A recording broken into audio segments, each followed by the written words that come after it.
ஆறாம் வகுப்பு புதிய தமிழ் புக்கில் இயல் 4ல் இருக்க இலக்கணம் பார்க்க போகிறோம். இலக்கணத்துடைய தலைப்பு இன எழுத்துக்கள். சில எழுத்துக்களுக்கு இடையே ஒலிக்கும் முயற்சி, பிறக்கும் இடம் ஆகியவற்றில் ஒற்றுமை உண்டு. இவ்வாறு ஒற்றுமை உள்ள எழுத்துக்கள் இணை எழுத்துக்கள்னு சொல்கிறாங்க. இதை குறிச்சிக்கோங்க. இணை எழுத்துக்கள் என்றால் என்ன அப்படின்னு கேள்வி கேட்டாங்கன்னா இதை நீங்கள் எழுதணும். சில எழுத்துக்களுக்கு இடையில் ஒலிக்கும் முயற்சி, பிறக்கும் இடம், இதில் ஒரு ஒற்றுமை இருக்குது. இந்த மாதிரி ஒற்றுமை இருக்கிற எழுத்துக்கள் தான் இணை எழுத்துக்கள்னு சொல்கிறாங்க. சரி, இப்போது எது அந்த இணை எழுத்துக்கள் அப்படின்னு பார்க்கலாம். வல்லின மெய் எழுத்துக்கள் 6ம் மெல்லின மெய் எழுத்துக்கள் 6ம் தான் இணை எழுத்துக்கள். இப்போ வல்லின மெய் எழுத்துக்கள்னா எது? கசட தபர, இதுதான் வல்லின எழுத்து. மெல்லின எழுத்து எது? ஞமன, இதுதான் பார்த்தீங்கன்னா மெல்லின எழுத்து. எரள வளள அப்படிங்கிறது இடையின எழுத்து. என்ன சொல்லியிருக்காங்கன்னா வல்லின மெய் எழுத்து 6, மெல்லின மெய் எழுத்து 6, இதுதான் பார்த்தீங்கன்னா இணை எழுத்துக்கள் அப்படின்னு சொல்லியிருக்காங்க.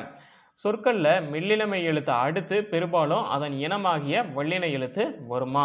இப்போ நான் சொன்னேன், சில எழுத்துக்களுக்கு இடையே ஒலிக்கும் முயற்சி, பிறக்கும் இடம், இதில் ஒரு ஒற்றுமை இருக்குது. இந்த மாதிரி ஒற்றுமை இருக்கிற எழுத்துக்கள் தான் இணை எழுத்துக்கள்னு சொன்னேன்.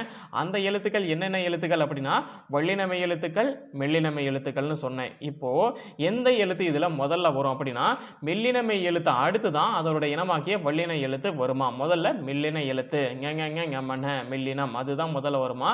கசட தபர வல்லினம், அது பார்த்தீங்கன்னா அதோட இனம், மெல்லினத்தோட இனம், அது பின்னாடி வரும்னு சொல்லியிருக்காங்க.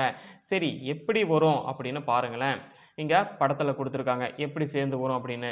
ஞமன, அது பார்த்தீங்கன்னா மெல்லினம். அப்போது ஞ அப்படிங்கிறது பார்த்தீங்கன்னா மெல்லினம் இங்கு. அப்போது கசட தபர இக்கு, இது பார்த்தீங்கன்னா வல்லினம். அப்போது மெல்லினத்தோடைய இனமாகிய வல்லினம் இதில் எப்படி வரும்னா இங்கு இக்குன்னு வரும்.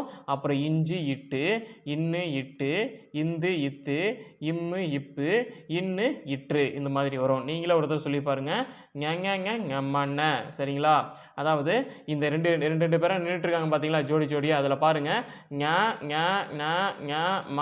இருக்கு. அடுத்தது க ச ட த ப ர இருக்கு, சரிங்களா? இப்போ இது எழுத்து எப்படி வரும்னு பாருங்களேன். எடுத்துக்காட்டு கொடுத்துருக்காங்க. திங்கள், மஞ்சள், மண்டபம், சந்தனம், அம்பு, தென்றல், இந்த மாதிரி கொடுத்துருக்காங்க. எப்படி வருது பாருங்க. இந்த இணை எழுத்துக்கள் மெல்லினமை எழுத்து அடுத்து தான் அதோட இனமாகிய வல்லின எழுத்து வரும் அப்படின்னு சொன்னேன்.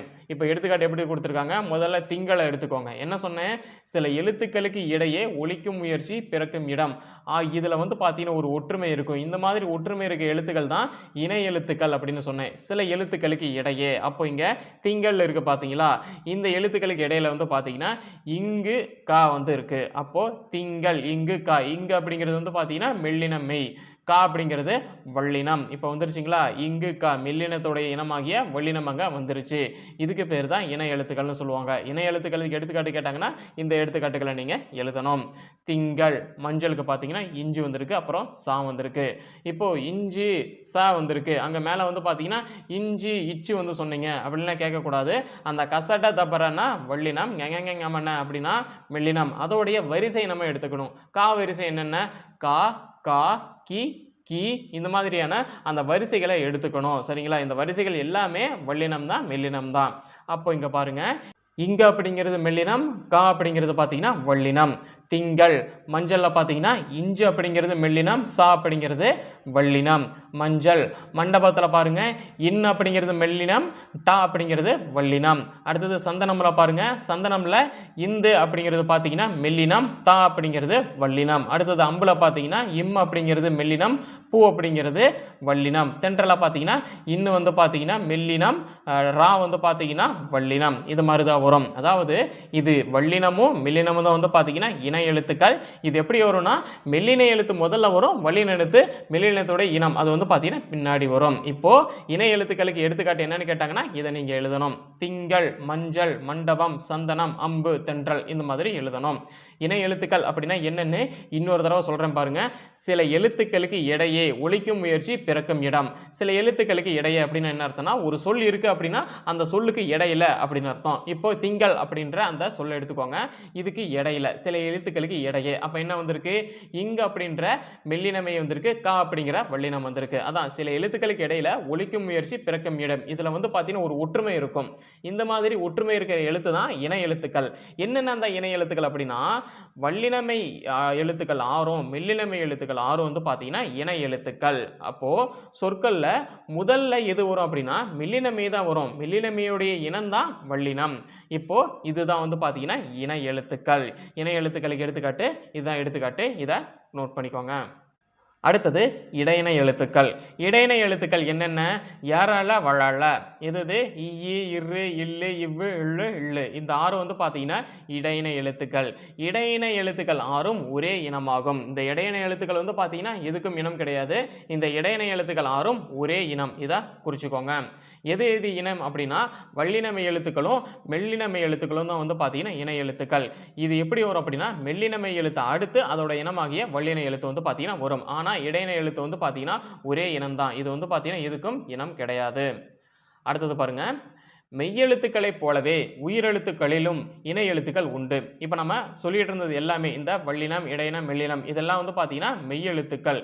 மெய்யெழுத்துக்கள் மாதிரியே உயிரெழுத்துக்கள்லையும் இணை எழுத்துக்கள் வந்து பார்த்தீங்கன்னா இருக்கு. உயிரெழுத்துக்கள் எது எது? உயிரெழுத்துக்கள் மொத்தம் 12 இருக்கு. அ ஆ இ ஈ உ ஊ ஏ ஏ ஐ ஓ ஓ ஔ இதெல்லாம் வந்து பார்த்தீங்கன்னா உயிரெழுத்துக்கள். இந்த உயிரெழுத்துக்கள்லையும் இணை எழுத்துக்கள் இருக்கு. என்னென்ன அந்த இணை எழுத்துக்கள் அப்படின்னா உயிரெழுத்துக்கள்ல குறிலுக்கு நெடிலும் நெடிலுக்கு குறிலும் தான் இணை எழுத்துக்கள் ஆகும் அப்படின்னு சொல்லியிருக்காங்க. குறிலுக்கு நெடிலும்னு என்ன? அ அப்படிங்கிறது குறில், ஆ அப்படிங்கிறது நெடில். அப்போ இது வந்து பார்த்தீங்கன்னா இணை எழுத்துக்கள். இங்க மேல படத்துல வந்து கொடுத்துருக்காங்க பாருங்க. ஆவுக்கு ஆ இணை எழுத்து, ஈக்கு ஈ இணை எழுத்து, ஊக்கு ஊ இணை எழுத்து, ஏவுக்கு ஏ இணை எழுத்து, ஐக்கு வந்து பார்த்தீங்கன்னா ஈ தான் இணை எழுத்து. ஏன் அப்படின்னா ஐ அப்படிங்கிறது நெடில். இதுக்கு வந்து பார்த்தீங்கன்னா எந்த ஒரு குறிலும் இல்லை. ஆ வந்து பார்த்தீங்கன்னா நெடில். அதுக்கு ஆ அப்படின்ற குறில் வந்து பார்த்தீங்கன்னா இணை எழுத்து. ஈ அப்படிங்கிறது நெடில். அதுக்கு இணை எழுத்து ஈ. இப்போ இந்த ஐக்கும் இந்த அவ்வு இருக்கு பார்த்தீங்களா அதுக்கு வந்து பார்த்தீங்கன்னா குறில் கிடையாது. அதனால ஐக்கு எது இணை எழுத்துனா ஐ ஈ தான் வந்து பார்த்தீங்கன்னா ஐக்கு இணை எழுத்து. அவ்வுக்கு வந்து பாருங்க ஔ ஊ தான் வந்து பார்த்தீங்கன்னா இணை எழுத்து. ஓக்கு ஓ வந்து பார்த்தீங்கன்னா இணை எழுத்து. அதான் இந்த உயிரெழுத்துக்கள்ல குறிலுக்கு நெடிலும் நெடிலுக்கு குறிலும் வந்து பார்த்தீங்கன்னா இணை எழுத்துக்கள். குறில் எழுத்து இல்லாத ஐ அப்படின்ற எழுத்து வந்து பார்த்தீங்கன்னா எழுத்துக்கு ஈ அப்படிங்கிறத இணை எழுத்து. அவ் அப்படின்ற எழுத்துக்கு ஊ அப்படிங்கிறத இணை எழுத்து. ஏன் அப்படின்னா ஐயுக்கும் அவ்வுக்கும் வந்து பார்த்தீங்கன்னா குறில் கிடையாது. அப்போ ஐ அப்படின்ற எழுத்துக்கு எது இணை எழுத்து அப்படின்னா ஈ அப்படிங்கிறத இணை எழுத்து. நீங்களே உச்சரிச்சு பாருங்க. ஐ சரிங்களா? ஈ வந்து வருது. அப்போ ஐ அப்படின்ற எழுத்துக்கு எது இணை எழுத்துனா ஈ அப்படிங்கிறது இணை எழுத்து. அவு அப்படிங்கிறதுக்கு எது இணை எழுத்துனா ஊ அப்படிங்கிறது இணை எழுத்து. இப்போ சொல்லுல உயிரெழுத்துக்கள் சேர்ந்து வரது கிடையாது. இப்போ நம்ம வந்து பார்த்தீங்கன்னா அந்த வல்லினம் மெல்லினம் இடையெழுத்துல வந்து இணை எழுத்துக்கள் பார்த்தோம் பார்த்தீங்களா? அதில் என்ன சொன்னோம் அப்படின்னா மெல்லினமை எழுத்தை தொடர்ந்து அதோட இனமாகிய வல்லினமை எழுத்து வரும். அதுக்கு எடுத்துக்காட்டு வந்து பார்த்தீங்கன்னா திங்கள் அப்படின்னு சொன்னோம். அதில் இங்க அப்படிங்கிறது மெல்லின எழுத்து, கா அப்படிங்கிறது வல்லின எழுத்து. அப்போ அதை தொடர்ந்து வந்து பார்த்தீங்கன்னா அதனுடைய இணை எழுத்து வருது. ஆனால் இங்கே உயிரெழுத்தில் வந்து பார்த்தீங்கன்னா இணை எழுத்து இருக்கு. குறிலுக்கு நெடிலும் நெடிலுக்கு குறிலும் தான் இணை எழுத்துக்கள் அப்படின்னு சொல்லிட்டாங்க. ஆனால் சொல்லுல உயிரெழுத்துக்கள் சேர்ந்து வர்றது கிடையாது. இது நமக்கு தெரியும் சரிங்களா? இப்போ ஆ அப்படிங்கிறது இருக்கு. அதோடைய ஆ அப்படிங்கிறது எப்போ வந்து சேர்ந்து வந்திருக்கு நீங்களே பாருங்க. ஆ அப்படின்ற ஒரு நெடில் இருக்கு. அது பக்கத்துல அதோடைய குறில் ஆ எங்கேயா வந்திருக்கா? கிடையாது. நம்ம இயல்பா பேசும்போதும் சரி எழுதும்போதும் சரி உயிரெழுத்துக்கள் சொல்லுல வந்து பார்த்தீங்கன்னா சேர்ந்து வர்றது கிடையவே கிடையாது. நீங்க எங்க வேணா பார்த்துக்கோங்க சேர்ந்து வர்றது கிடையாது. அப்போ எங்க சேர்ந்து வரும்? ஏன் இதை வந்து இணை எழுத்து அப்படின்னு சொல்றாங்கன்னா அளபடையில மட்டும்தான் நெடில தொடர்ந்து அதோடைய இனமாகிய குறில் எழுத்து சேர்ந்து வரும் உயிரெழுத்துக்கள்ல. எதுல வரும் அப்படின்னா உயிரெழுத்துக்கள் அளபடையில மட்டும்தான் நெடில தொடர்ந்து அதோட இனமாகிய குறில் எழுத்து சேர்ந்து வரும். எடுத்துக்காட்டு கொடுத்துருக்காங்க பாருங்க. ஓ அப்படிங்கிறது வந்து பார்த்தீங்கன்னா நெடில். அதோட இனமாகிய ஓ. ஓ ஓதல், தூவும், தழி வந்திருக்கு பார்த்துருக்கீங்களா? அதோடைய இணை எழுத்து வந்து பார்த்தீங்கன்னா வந்திருக்கு. ஓ ஓதல், தூவும், தழி அப்படின்னு உயிரெழுத்துடைய இணை எழுத்துக்கள் வந்து இதில் வந்திருக்கு. ஓ அப்படிங்கிறது நெடில். ஓ அப்படிங்கிறது ஓவோடைய இணை எழுத்தான குறில் வந்திருக்கு. இதெல்லாம் வந்து பார்த்தீங்கன்னா அளபடையில மட்டும்தான் உயிரெழுத்துக்களில் நெடில தொடர்ந்து அதோடைய இனமாகிய குறில் எழுத்து சேர்ந்து வரும்.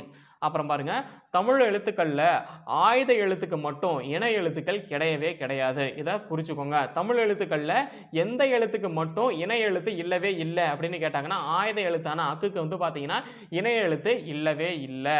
இப்போ நல்லா பாருங்க. மெய்யெழுத்துக்கள் மாதிரியே உயிரெழுத்துக்களுக்கும் இணை எழுத்துக்கள் இருக்கு. உயிரெழுத்துக்கள் எதுனா ஆ முதல் அவ் வரைக்கும் உங்களுக்கு தெரியும். இந்த 12 உயிரெழுத்துக்கள். இந்த உயிரெழுத்துக்களுக்கு என்னென்ன இணை எழுத்துக்கள் வருது அப்படின்னா குறிலுக்கு நெடிலும் நெடிலுக்கு குறிலும் தான் இணை எழுத்துக்கள் சரிங்களா? இப்போ ஒரு சொல்லு இருக்குன்னு வச்சுக்கோங்களேன். அந்த சொல்லுல உயிரெழுத்துக்கள் சேர்ந்து வர்றதே கிடையாது. இப்போ நீங்களே பார்த்துக்கோங்க. ஆ அப்படின்னு ஒரு எழுத்து இருக்கு. அதோட இணை எழுத்து ஆ. சரிங்களா? எங்கேயாவது சேர்ந்து வந்திருக்கா? இ, ஈ எங்கேயாவது சேர்ந்து வந்திருக்கா? கிடையாது. ஏ, ஏ சேர்ந்து வர்றது கிடையாது. இப்ப நம்ம பேசும்போதும் சரி, எழுதும்போதும் சரி, இந்த உயிரெழுத்துக்கள் வந்து பார்த்தீங்கன்னா, சொல்லுல சேர்ந்து வர்றதே கிடையாது. அப்ப எங்க தான் சேர்ந்து வரும்? ஏன் இத வந்து இணை எழுத்துக்கள்னு சொல்றாங்க அப்படின்னா, அளபெடையில மட்டும் தான் இந்த உயிரெழுத்துக்கள்ல நெடில தொடர்ந்து அதோட இனமாகிய குறியெழுத்து சேர்ந்து வரும். எடுத்துக்காட்டு குடுத்திருக்காங்க பாருங்க. ஓ அப்படிங்கிறது வந்து பார்த்தீங்கன்னா, உயிர் நெடில். அதுக்கப்புறம் பாருங்க, ஓ அப்படின்னு உயிர் குறில் வந்து பார்த்தீங்கன்னா வந்திருக்கு. அப்போ ஓவுக்கு இனம் எதுனா ஓ. அளபெடையில மட்டும் தான் உயிரெழுத்துக்கள்ல நெடில தொடர்ந்து அதோட இனமாகிய குறியெழுத்து வரும். எடுத்துக்காட்டு பாருங்க, ஓவோதல், தூவும், தழி அப்படின்னு குடுத்திருக்காங்க. இதுதான் வந்து பார்த்தீங்கன்னா, உயிரெழுத்துக்கள்ல என்னென்ன இணை எழுத்துக்கள் வரும் அப்படின்னு இதுல குடுத்திருக்காங்க. உயிரெழுத்துக்களுக்கும் இணை எழுத்துக்கள் இருக்கு. அப்போ எதுக்கு இணை எழுத்துக்கள் கிடையாது அப்படின்னா, தமிழ் எழுத்துக்கள்ல ஆயுத எழுத்துக்கு மட்டும் இணை எழுத்து கிடையாது. ஏன் அப்படின்னா, வல்லினத்துக்கு வந்து இணை எழுத்து இருக்கு, மெல்லினத்துக்கு வந்து இணை எழுத்து இருக்கு. ஆனா இடையினம் வந்து பார்த்தீங்கன்னா, ஒரே இனம் அப்படின்னு சொல்லியிருக்கோம். ஆனா இணை எழுத்துக்களே இல்லாத ஒரு எழுத்து தமிழ்ல இருக்கு அப்படின்னா, அது ஆயுத எழுத்தான அக்கு தான்.